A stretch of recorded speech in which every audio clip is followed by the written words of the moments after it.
ChatGPT est sans doute l'IA la plus complète du moment, mais c'est en mettant en place les bonnes automatisations que tu vas pouvoir réellement gagner du temps dans ton quotidien et faire véritablement exploser ta productivité. Tout ça peut te paraître complexe, mais c'est vraiment super simple. Dans cette vidéo, on va voir tout le process étape par étape pour faire communiquer automatiquement ChatGPT avec n'importe quel outil, que ce soit des réseaux sociaux comme Twitter, LinkedIn, Instagram, ou alors des applications de productivité comme Google Sheet ou un calendrier. Crois-moi, à la fin, tu maîtriseras la méthode pour que tous ces outils communiquent et travaillent avec ChatGPT pour ne faire qu'un. Je suis sûr que tu as hâte de savoir comment gagner de précieuses heures tous les jours, alors on est parti. Donc pour mettre en place les automatisations, on va se retrouver sur ChatGPT et le module qui va nous permettre de mettre en place tout ça, ça va être la fonctionnalité des GPT. Pour ça, rien de plus simple, tu peux aller ici en haut à gauche, tu cliques sur Explorer les GPT et tu vas retourner ici en haut à droite et cliquer sur Créer pour pouvoir créer ton propre GPT. Ici, on arrive dans la fenêtre de configuration et on va avoir différentes étapes qu'on va suivre ensemble. Première étape, ça va être de nommer notre GPT, donner un nom à notre GPT. Et pour cette vidéo, j'ai envie de créer une automatisation pour pouvoir créer et poster rapidement des posts sur Twitter. Donc tu vas voir, c'est assez magique et on va démarrer avec la première étape, donc donner un nom à notre GPT. On va donc l'appeler Assistant Community Manager Twitter et on va pouvoir lui donner une description. On va dire cet assistant crée et poste automatiquement des tweets sur X. Allez, on va mettre le nouveau nom. Bon, à la limite, peu importe pour la description. Ce qui va être intéressant, ça va être la partie instruction. Et c'est là où on va vraiment construire l'intelligence de notre GPT. On va lui donner les consignes pour lui dire comment il doit se comporter. Et là, du coup, ça va être un petit peu plus détaillé. Donc voici le prompt. On va le regarder en grand comme ceci et on va regarder ça en détail. Donc tu es mon assistant community manager spécialisé sur Twitter X. Ton objectif est de créer des posts Twitter qui vont générer le plus de vues et interactions possible. Ma thématique est celle de l'intelligence artificielle, GenAI, LLM. Je vais t'envoyer des articles en lien avec cette actualité. Et quand je te dis démarre le process, tu contactes mon webhook. Si tu sais pas ce que c'est, pas de panique, on va voir tout ça ensemble. Et obtiens pour moi les articles les plus récents sur les sujets liés à l'IA. Une fois que tu as obtenu les URL de ces articles, tu dois créer les meilleurs tweets basés sur ces articles. Tu dois respecter un format concis et qui incite les gens à réagir. Donc là, on veut vraiment respecter un format qui soit adapté à Twitter. Ne mets pas de hashtag et pas trop d'emojis. Ça, c'est important de le préciser parce qu'en général, quand tu demandes à ChatGPT des posts pour des réseaux sociaux, il a tendance à mettre systématiquement des hashtags et vraiment beaucoup trop d'emojis. Donc je préfère lui dire de faire attention. Et quand on va lui donner la confirmation d'envoyer l'article, il va devoir recontacter le webhook qui a une requête post et envoyer le contenu dans le même format. Donc ça, on va voir tout ça ensemble. On va simplement rajouter ici une petite précision pour éviter qu'il se perde. On va lui dire ne fais pas de recherche sur le web, comme ça on va être certain que le GPT va aller chercher les informations à partir de l'automatisation et ne va pas rechercher des informations sur internet pour nous proposer des articles. Évidemment c'est des choses qui peuvent être intéressantes, tu peux lui demander de compléter avec des informations sur internet, mais là pour cette vidéo j'ai envie de vraiment faire le process très simple et du coup on va partir du principe qu'il va aller chercher les informations uniquement là où on va lui demander de le faire. Donc à présent on est bon, on a fait la grande partie des instructions, on va pouvoir fermer et maintenant on va abandonner ChatGPT quelques minutes pour pouvoir mettre en place nos automatisations. Mais avant ça, je voulais te dire que si tous ces sujets autour de ChatGPT t'intéressent et que tu as vraiment envie de progresser et de maîtriser cette IA en profondeur, j'ai une excellente nouvelle. Exceptionnellement et pour ce Black Friday, et il n'y aura pas d'autre occasion dans l'année, ma toute nouvelle formation ChatGPT de 0 à Pro est disponible avec une remise de 100 € et tout ça avec le code Black Friday. Si tu hésitais à te former à vraiment maîtriser l'IA pour les prochaines années, qui va être quelque chose je pense de fondamental, c'est juste l'occasion parfaite. Évidemment, si tu nous rejoins, tu auras un accès à vie à plus de 40 modules et qui sont sans cesse mis à jour. Tu as la possibilité d'échanger avec moi en direct. On va aussi mettre en place des lives réguliers pour répondre à toutes vos questions. Bref, si tu veux vraiment progresser sur tous ces sujets et gagner jusqu'à 2 heures tous les jours sur tes tâches pro ou perso, tu sais ce qu'il te reste à faire, le lien est dans la description. Donc à présent, nous voici sur l'outil qui va nous permettre de faire toutes les automatisations. Ça s'appelle Make et la bonne nouvelle, c'est que tu peux faire tout ça avec le plan complètement gratuit. Évidemment, tu as la possibilité d'avoir des abonnements premium qui vont te permettre d'avoir plus de fonctionnalités, mais là, tout ce qu'on va voir ensemble aujourd'hui, tu peux y accéder uniquement avec un compte gratuit. Donc la première étape, une fois qu'on a créé notre compte, ça va être de cliquer ici en haut à droite sur Create a New Scenario et là on va arriver sur une nouvelle page de création de l'automatisation. Donc Make, c'est très simple, je vais tout expliquer. En fait, tu vas simplement positionner des modules comme ceci. Donc voilà, tu peux zoomer, dézoomer, tu peux te positionner où est-ce que tu veux. Et la première étape, ça va être de créer un webhook comme ceci. Donc on en parlait un petit peu dans la description du GPT et on va cliquer ici sur la partie Custom Webhook. Je vais tout expliquer, ne t'inquiète pas, ça va être super simple. Donc on clique ici pour créer le premier webhook et le webhook, tout simplement, ça va être l'outil qui va permettre de communiquer avec notre GPT. Donc là, on va créer un webhook, on va cliquer sur Add comme ceci et on va donner un nom à ce webhook et on va l'appeler Post Auto Twitter. Ici, tu vas devoir cliquer sur les réglages avancés et tu vas simplement sélectionner Yes pour les 2 premiers paramètres. Le dernier, tu laisses en No, pas de souci. T'as pas besoin de te soucier de tout ça, juste tu mets en place ces paramètres, tu cliques sur sauvegarder et là, on clique sur Stop et notre webhook est configuré. À la limite, ça c'était vraiment la partie la plus importante, c'est ce qui va permettre de créer la connexion avec le GPT et ensuite, tu te rends compte que tu peux connecter autant de modules que tu veux à cette connexion en cliquant sur le plus comme ceci. Et là, ça va être magique, c'est vraiment l'intérêt de Make, c'est que tu vas pouvoir connecter n'importe quelle application. Donc tu vois que tu en as des centaines. Donc par exemple, si je regarde comme ça, on a accès à Canva, on a accès à Calendly pour des calendriers, on a accès à Stripe pour du paiement, Microsoft Excel, Google Calendar, Twitter. Twitter, c'est ce qui va nous intéresser, mais tu peux aussi faire des recherches. On peut taper Instagram par exemple, tu as vraiment toutes les implications que tu puisses imaginer. Nous, pour cette vidéo, on va le faire avec Twitter, mais ça interviendra dans un second temps. En fait, je vais t'expliquer ce qu'on va faire aujourd'hui. Aujourd'hui, l'idée, ça va être de récupérer des articles récents en rapport avec l'IA et automatiquement, dès qu'un de ces articles est sélectionné, on va pouvoir évidemment faire une vérification humaine et s'assurer que le contenu de l'article est intéressant. Et on va demander à ChatGPT, à partir de cet article, de nous créer le meilleur tweet possible et ensuite, automatiquement, sans qu'on ait rien besoin de faire, créer un post Twitter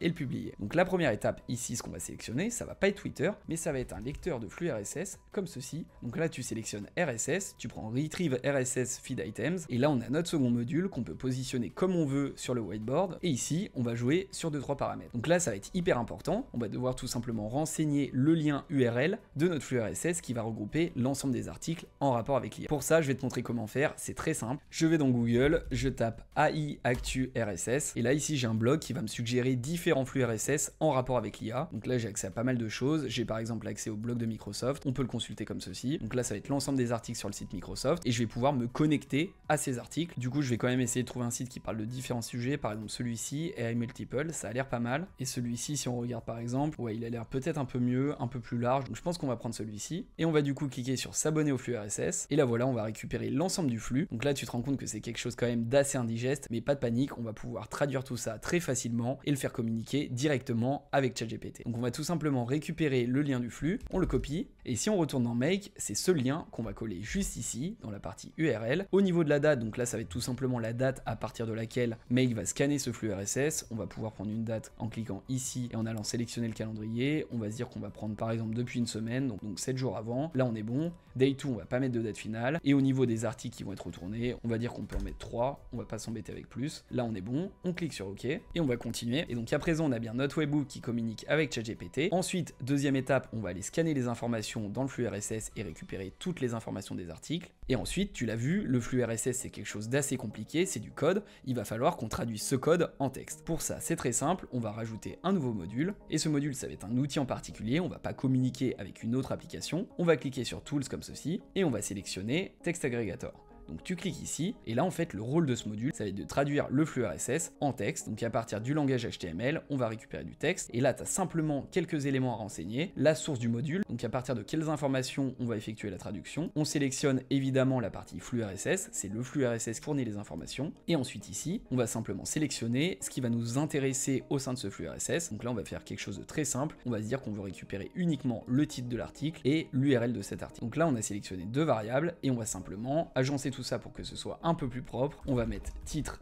2 points avec la variable du titre, et juste ici on va aller à la ligne et on va mettre URL, on aurait pu mettre lien mais on va mettre URL comme ceci, 2 points, la variable de l'URL. On peut récupérer l'auteur, un résumé, des images, bref, on va rester vraiment sur un cas d'usage très simple. Ici on est bon, on clique sur OK et ensuite on aurait presque fini. Dernier élément avant de faire le webhook de fin, mais c'est vraiment pas nécessaire. L'idée ici ça va être de se dire si on veut uniquement un seul article et que ChatGPT poste un tweet à partir d'un seul article systématiquement, on peut rester comme ça. Par contre, si on veut avoir le choix entre 3 articles par exemple, il va falloir qu'on rajoute un dernier module pour pouvoir sélectionner parmi un choix multiple. Donc pour ça, on va rajouter un dernier module, on clique ici, et là on va récupérer les modules Flow Control, comme ceci, et on va simplement rajouter un Array Aggregator. Là c'est très simple, on va faire exactement la même chose, on va sélectionner le module source, donc là pour le coup ça va être la partie Text Aggregator, le module juste avant, comme ceci, et on va simplement récupérer le texte de ce module. Voilà, on sélectionne cette case, on veut vraiment récupérer les éléments texte, on clique sur OK, et là on passe à la dernière étape, ça va être de remettre un webhook pour finaliser tout le process. process, mais là pour le coup c'est une réponse, donc on va sélectionner Webhook Response, on va coller le module juste ici, et là on va sélectionner et paramétrer le webhook, et là on va dire simplement à notre webhook qu'on veut récupérer les informations du texte qu'on a généré juste avant ici. On clique sur OK, et là je crois qu'on est pas mal, on a nos différents modules. Petit tip sur Make, si tu veux tout remettre en place proprement, tu cliques sur Auto Align, et voilà, tout est remis bien aligné, et là ça y est, notre process pour récupérer les informations des articles IA est déjà prêt. On va enregistrer tout ça en cliquant sur Save, et derrière tu peux décider de lancer le process en cliquant ici sur Run Once, et là tu te rends compte que Make attend la donnée, et on va lui donner tout ça très rapidement. Donc on va retourner sur ChatGPT, et maintenant ce qui va être important, ça va être de construire la communication côté GPT. Pour ça, on va aller juste ici sur Créer une nouvelle action, et c'est ça qui va permettre de créer cette fameuse connexion. On clique sur ce bouton, on arrive sur une page sur laquelle on va devoir renseigner des informations juste ici, et là ça va être un petit peu plus complexe, mais pas de panique, ChatGPT peut nous aider. Pour ça, on va rouvrir une nouvelle fenêtre de chat, juste ici, on se retrouve sur ChatGPT, et là je vais te donner un prompt qui sera disponible dans la description, que tu vas pouvoir donner à ChatGPT. Tu rajoutes 2-3 informations, tu vas voir, c'est très simple, et derrière ChatGPT va te communiquer le code que tu vas devoir mettre dans la partie action de ton GPT. Donc le prompt, le voici, on va le coller, je vais un petit peu le mettre en forme pour que ce soit plus clair à lire, voilà, comme ceci. Donc si on regarde ça rapidement ensemble, on va pas avoir besoin de rentrer beaucoup dans le détail, on va lui demander de créer un schéma OpenAPI 3.1.0, à la limite ça peu importe, on va lui dire que c'est pour intégrer un webhook Make avec un GPT, et on va lui donner un certain nombre d'exigences qui vont lui permettre de donner vraiment la bonne réponse, qu'on n'ait aucune erreur et que tout se passe bien.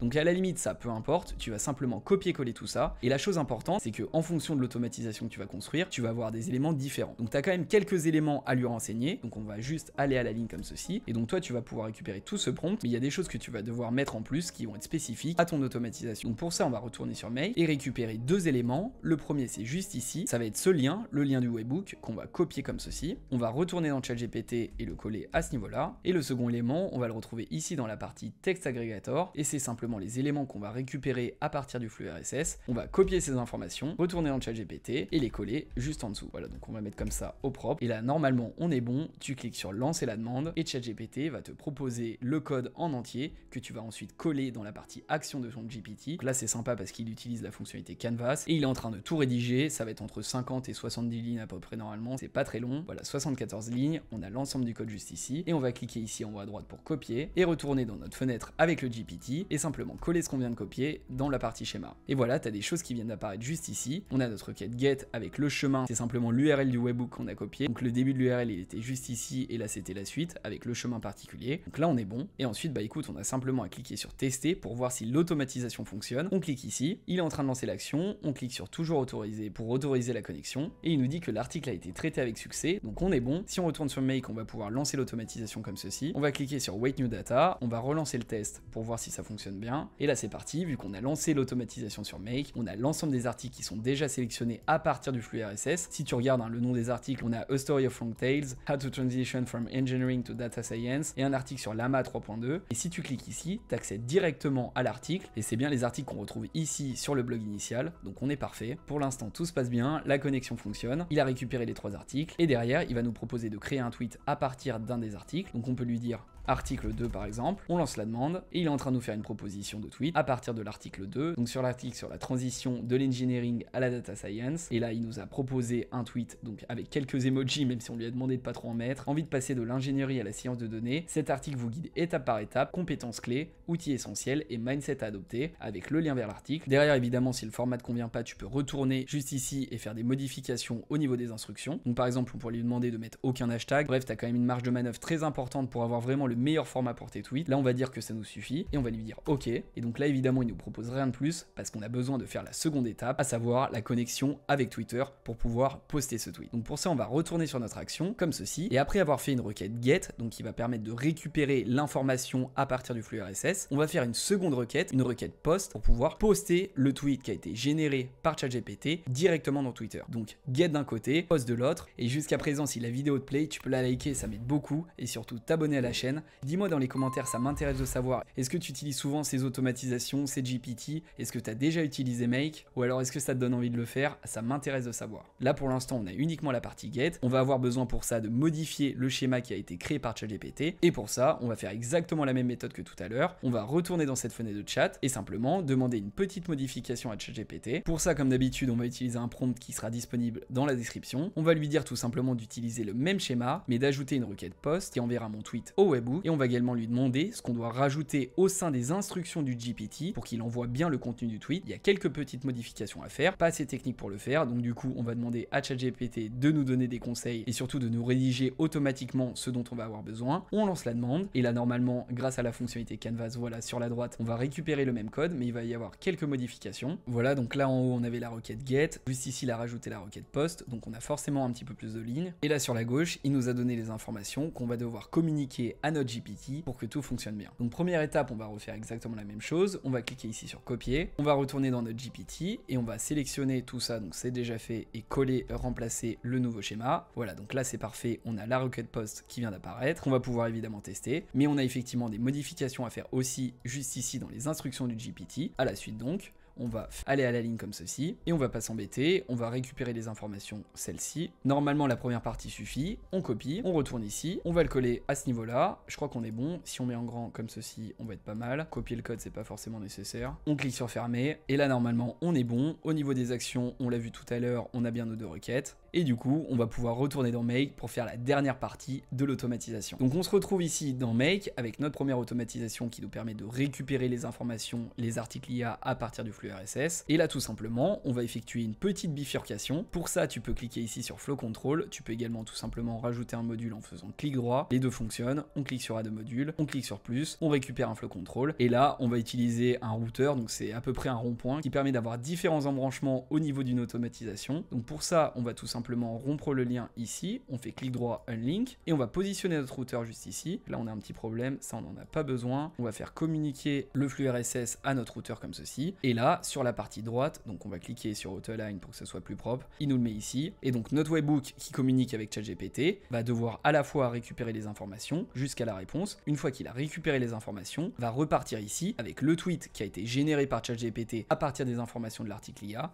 pour pouvoir repartir ici, aller dans le routeur et aller se connecter effectivement à Twitter. C'est pour ça que sur ce module on va cliquer ici sur plus et aller sélectionner Twitter comme ceci, donc X pour le nouveau nom, on clique sur ce module là et on va simplement sélectionner ce qui va nous intéresser, à savoir la partie création de post, create a post, on sélectionne ça. Je vais te montrer comment créer la connexion avec ton compte Twitter. En l'occurrence, c'est un petit peu spécifique, on va essayer d'aller vite. Si tu veux te connecter avec Meta, Instagram, Facebook, etc., c'est des choses encore différentes. On va le faire pour Twitter, mais de toute façon, si tu veux le faire avec d'autres outils, tu as simplement à demander à ChatGPT, c'est vraiment très simple. C'est ce que j'ai fait personnellement pour Twitter. On va regarder ça ensemble. Donc pour Twitter, en l'occurrence, tu vas devoir aller sur la Developer Platform. Tu vas créer un compte ici en haut à droite, tu cliques sur Sign In, tu te connectes pour créer ton compte, tu cliques sur Suivant, tu cliques sur Sign Up for Free Account, et là, tu vas devoir faire une description assez détaillé de ton utilisation de l'API, dire pourquoi tu veux utiliser l'API. Là en l'occurrence c'est pour faire des automatisations basiques, donc je vais mettre un texte assez détaillé mais très simple. Donc voilà, j'ai un peu brodé pour avoir les 250 caractères. On va sélectionner l'ensemble des croix et on peut cliquer sur Submit et normalement accéder à l'API. Maintenant tu arrives sur le dashboard et tu vas aller en haut à gauche sur la partie Project, tu vas sélectionner un projet comme ceci, et tu vas simplement cliquer ici sur Setup, et là il y a quelques petits paramètres à mettre en place. Le premier, tu vas cliquer sur Read and Write and Direct Message, ensuite tu cliques sur Web App, Automated App or Bot, et ensuite tu vas simplement renseigner quelques liens. Ici on va mettre ce lien là, donc ça c'est le lien Integromat qui est l'ancien nom de Make, tu vas mettre ça pour la connexion avec Twitter, et tu rajoutes un nouveau lien ici, qui va être en fait le même mais sans le 2 à la fin, et pareil, on va coller exactement le même lien juste ici, et là normalement on est bon, on clique sur sauvegarder, yes, on permet les changements, et là tu vas récupérer deux informations qui sont importantes et que tu ne vas pas devoir communiquer. Moi à la fin de la vidéo évidemment je les supprimerai, mais ces informations tu vas devoir les copier comme ceci et retourner dans Make pour les coller juste ici. Première on va la coller ici et la seconde on va la copier et la coller juste ici. Pour le nom de la connexion on va mettre Twitter 1 par exemple, et là normalement tout est bon, on clique sur Save, il nous demande une autorisation pour faire la connexion, et voilà, on vient de se connecter au compte Twitter, c'est parfait, on est pas mal, la connexion a été effectuée, et là si tu cliques ici, tu vas simplement sélectionner les informations que tu vas vouloir envoyer à Twitter. Donc là en l'occurrence on n'a pas lancé la connexion avec le GPT, donc on va en mettre une pour pouvoir fermer la fenêtre, mais on la changera juste après. On clique sur OK, et là ce qui va être important ça va être de rajouter un filtre, je vais t'expliquer pourquoi. On va prendre la méthode, donc on va sélectionner ça, et on va dire que la méthode doit forcément être du post. Donc on va écrire post comme ceci, on clique sur OK, et là en fait comme tu te rends compte tu as un webhook qui est connecté à un routeur qui va envoyer à la fois des requêtes get et des requêtes post. Le problème c'est que si on met pas ce filtre, on va envoyer également les requêtes get à Twitter alors qu'on veut uniquement envoyer les requêtes post qui vont permettre d'envoyer le contenu du tweet. Si on envoie une requête get ça va mettre le bazar, c'est pour ça qu'on a mis ce filtre pour sélectionner uniquement les requêtes post. Du coup, on va retourner dans ChatGPT, on va relancer nos tests, donc on va retester une requête get comme ceci, ça fonctionne toujours. On va lancer l'automatisation sur mail comme ceci, cliquer sur wait for new data, on va refaire le process de A à Z, on clique ici sur tester. Là, normalement, il va faire exactement la même chose, mais cette fois-ci, récupérer les articles parce qu'on a lancé l'automatisation sur mail. Voilà, on récupère nos différents articles. Normalement, on devrait en avoir 3 avec les liens, c'est parfait. Il nous propose de générer des tweets pour les articles. On va lui dire oui pour le 3, c'est parti, on lance, ça y est, l'article est prêt et il nous propose de l'envoyer. On lui dit oui, il démarre l'action, on lui donne la confirmation et il nous dit que le tweet a bien été envoyé avec succès. On va tester ça quand même. Au niveau de la configuration du GPT, on est pas mal. J'ai oublié de mettre une photo de profil, on va utiliser DALL-E pour en générer une automatiquement. On va voir ce qu'il nous propose. Voilà, bon ok, c'est une image, c'est pas incroyable, mais ça suffit. Au niveau des amorces de conversation, on n'a pas renseigné, on va simplement pouvoir en mettre une. Par exemple, démarre le process, comme ça va permettre d'avoir un bouton pour pouvoir démarrer facilement la discussion. Et je crois que tout est bon. On va donc pouvoir cliquer en haut à droite sur créer et publier le GPT. On va le mettre uniquement pour moi, on enregistre, on clique sur voir notre GPT et on arrive sur la fenêtre, c'est parfait, on va pouvoir démarrer le process. Juste avant de le tester, on va retourner sur make et cette fois-ci bien ajouter le tweet comme ceci. Donc là on est sûr que c'est le tweet qui va bien être poussé directement dans Twitter. On clique ici sur OK et normalement tout est bon. On va cliquer sur run once, on clique sur wait for new data, c'est la nouvelle donnée qui va alimenter l'ensemble du flux. Donc on va enfin pouvoir tester notre GPT pour voir si tout fonctionne. On va donc cliquer sur démarrer le process, donc ça c'est l'amorce de conversation qu'on vient de configurer. On va cliquer sur autoriser pour autoriser la connexion entre le GPT et entre Make pour pouvoir récupérer les informations sur les différents articles. Là du coup il nous fait 3 propositions basées sur les 3 articles qu'il a sélectionnés. On a donc directement les tweets qui sont disponibles. On pourrait lui demander de rajouter une étape, d'abord de nous proposer les articles, ensuite de créer les tweets, etc. Mais là c'est plus rapide et honnêtement c'est pas plus mal. Du coup on a nos 3 articles avec à chaque fois une petite description et à la fin un lien vers l'article en question. On va dire que c'est cet article qui m'intéresse, c'est le 3e tweet. On va donc lui dire tweet 3 comme ceci. On lance la demande et là il redemande une autorisation pour pouvoir communiquer avec Twitter et il nous dit que c'est bon, le tweet a été publié avec succès. On va aller checker tout ça. Et donc là, on se retrouve sur un compte Twitter. C'est le compte Twitter que j'ai connecté à Make directement. Et donc, on va rafraîchir la page. Et voilà, c'est parfait. Le tweet vient d'être posté automatiquement. On a simplement lancé le GPT, donc l'assistant, pour pouvoir créer des tweets automatiquement. On lui a dit de démarrer le process. Il a été chercher les informations dans le flux RSS pour sélectionner les meilleurs articles sur l'IA et surtout les plus récents. Ensuite, il nous a fait 3 propositions. On a choisi le tweet qu'on préférait. Et derrière, quand on lui dit go, automatiquement, il poste le tweet. Bon, je trouve ça génial. On a un résumé. On peut cliquer ici évidemment pour avoir le lien vers l'article. Bon là en l'occurrence c'était un scénario assez simple. Tu peux faire des choses beaucoup plus complexes. Tu peux faire communiquer différentes applications entre elles. Utiliser évidemment d'autres réseaux sociaux. Paramétrer aussi ton GPT pour avoir d'autres informations, peut-être plus ou moins d'articles. Avoir des tweets plus détaillés. Faire des posts LinkedIn avec des images qui seraient directement générées par DALL-E. Bref, tu l'as compris, il y a une multitude de possibilités. J'ai voulu t'en montrer une dans cette vidéo. Tu te rends compte à quel point les GPT sont vraiment très puissants. Et si tous ces sujets autour de ces assistants et de l'automatisation t'intéressent, tu peux aller consulter cette vidéo dans laquelle on crée un GPT complexe qui nous permet d'automatiser et d'optimiser beaucoup de tâches. Je suis sûr que ça va t'intéresser.